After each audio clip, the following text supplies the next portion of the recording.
How to wear multiple face accessories on Roblox. Welcome to Let Me Help, and let's get right into this tutorial. To wear multiple faces accessories on your Roblox, firstly log in into your Roblox account. From here, you need to access to the More option or just select on the avatar way. If you tap on the option of More, you need to select on the option of Inventory. From here, select on the Faces option at the bottom.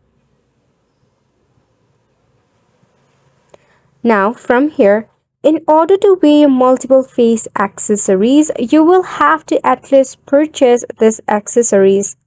If it is something that is free from Roblox, you will not have the option of multiple selection. So in my case, I have not purchased this item, so I cannot multiple select on this option.